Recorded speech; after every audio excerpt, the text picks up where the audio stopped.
What's up guys, this is Shanna and today we are at IFS Seri Iskandar.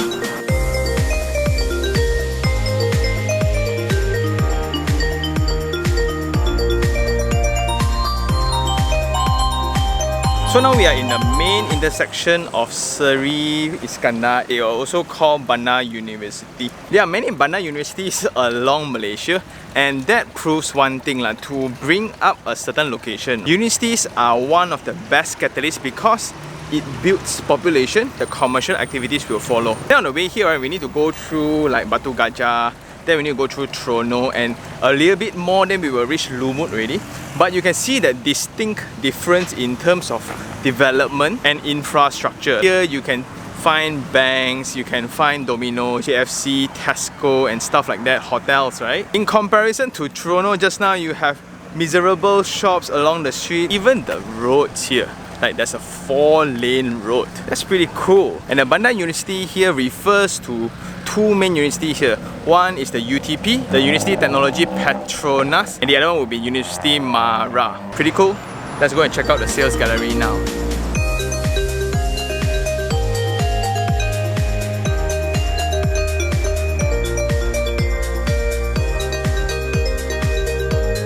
And right next to the main road will be the site. This is the sales gallery, and right behind will be the site for IFS. Let's get our coordinates right first. This will be the main Ipoh Lumut highway. Then this was the intersection that we were in, and the main selling point for this development will be UTP. They have around 10,000 students. So the neighbouring lot to this will be the development, generally divided into two, IUS and IFS. IUS consists of houses which sold out in like 13 months. That's incredible. Then they still have some remaining shop lots in the front. Today we will check out IFS. In total there's around 600 number of units in this development. You can see how they are constructed. It's going to be open car parks, and only Block B will have commercial lot in between. When you come into the building, there will be 17 units per floor. There will be only like 5 floor or 6 floor generally. And what you can see is those central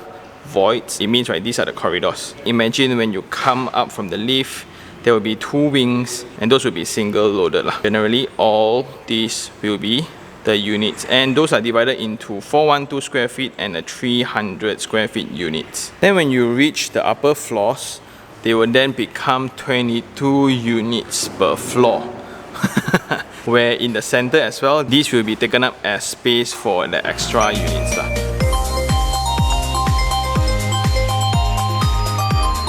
So once again, there will be only 2 types. One will be the Uno, 300 square feet, and when you enter the door, this will be it. And the other one, you will also have Uno Plus, whereas 312, slightly bigger, but now they have a package where you get certain furniture packages in the unit itself. So when you are here, do check with the sales staff. The other type will be Duo, whereas 412, basically it has bedroom 1, 2 with their own bathroom.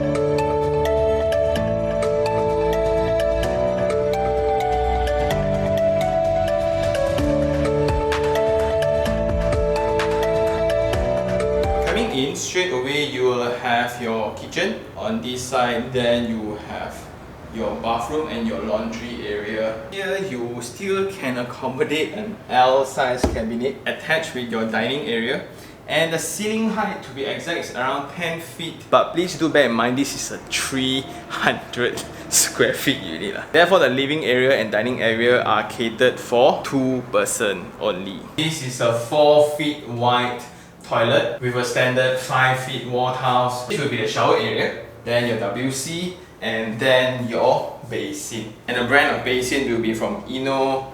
This is from Seri.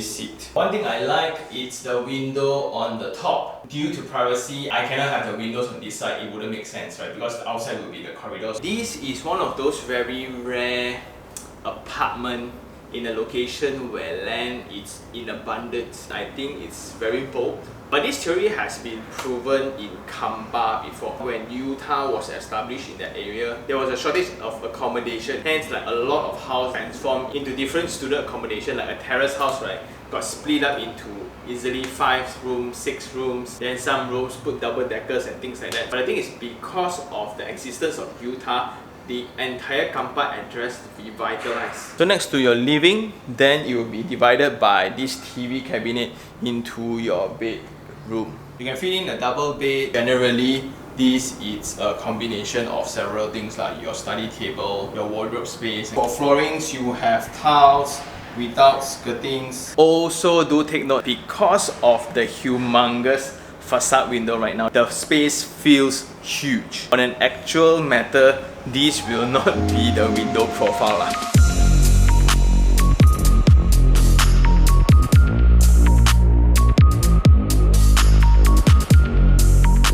Okay, coming into the Uno Max unit, right? This is a 2-bedroom setup. Once you come in, there will be the pantry, and the other side will be your bathroom. You still have a 1.7 meters wide cabinet, just that there's no dining area. Then right behind will be the same, just like the other unit. Then in between these two spaces, you will have 2 bedrooms. And when we talk about student accommodation, a lot of people tend to favor this form of real estate as part of their investment portfolio. Come to think of it, this unit is less than 100,000. For less than 100,000, you can own a unit like this. Let's do the math a little bit. The room rates around here, students are currently renting a small bedroom around 270 to 350 ringgit per room. And if you want to go for a unit, for example the terrace houses here, it's around 5 to 600 ringgit. So let's say if a room like this, you get 300 per room. 300 is 600 times 12 is 7,200. You can almost break even in 12-13 years time. It's pretty insane for me because you have an apartment that is cheaper than a watch. This room you can have a double bed, then you can have your cabinets. Just that this wouldn't make sense lah. Generally the rooms feels okay. The end consumers here will be either government servants that works around this area or students from UTP or UiTM. Then moving on, this will be the room that can only accommodate a single size bed. I also put this as a double decker lah, if budget is a constraint. Unfortunately, there won't be a dining space because the students will either just eat outside or they go and dabao, go back home and eat in their room lah. This brings me back to the days where we had 5 people living in a master bedroom. This is luxurious, man. And what you can see right now next to us will be the construction site, as they are casting the foundation for Block A right now. Very exciting. And something I feel very positive about this site, this developer is not just a pocket land developer where I just come and build an apartment there at Jiao. They are building components that will complement each other. So the first thing they start with will be the IUS. Also the shop lots behind me, it's actually going pretty fast. There are people who bought 11 units all one go.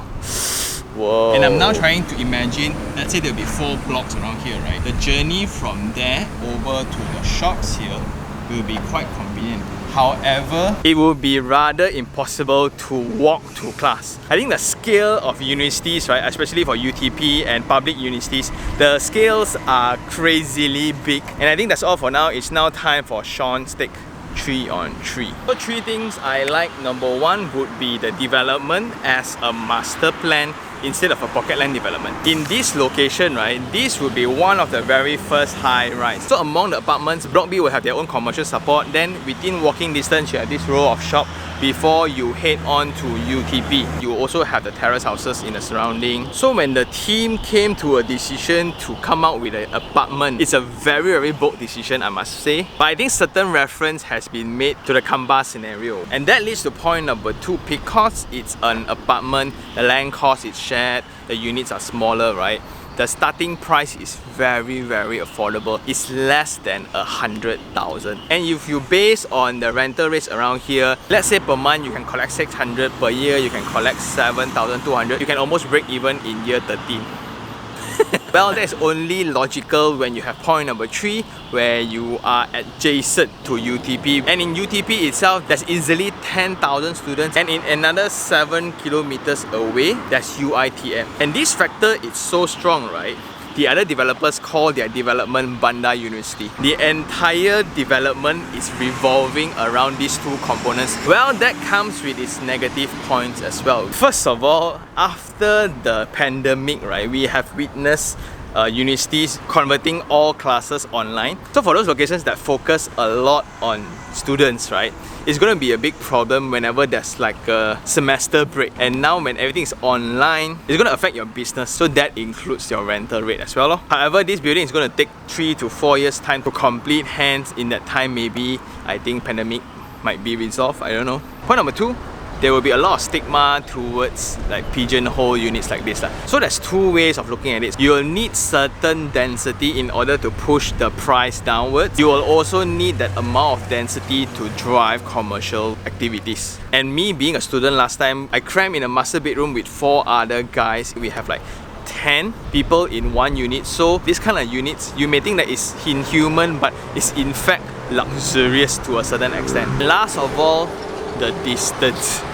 This location is located in between Batu Gajah and Lumut. So Seri Iskandar seems like a pretty developed town where you have Tesco, hypermarket, right? Then you have the fast food joints, KFC and Domino's, banks. And why do I refer to these kind of things? Because they would have done their own research before establishing a branch in that location. But the journey from Batu Gajah over here, when you pass by Trono, when you pass by Pusing, all these kind of locations feels the exact opposite. This is the exact same analogy that we have in all developments that revolves around universities. We take Shah Alam for example, like UiTM drives the entire location of that section. Then we have the Kamba example again. Then we have Tar College driving Stapa as a location. We have Sunway University, Monash University, Taylor's drives up Subang Jaya to a whole different dimension altogether. And I think that's all for this episode. Never would I have thought our winners are property less than 100,000. And because of that, thank you very much for the team for inviting me. If not, we wouldn't have come to this address. If you really like this episode, like it, share it, and even subscribe for more information like this. Until next time,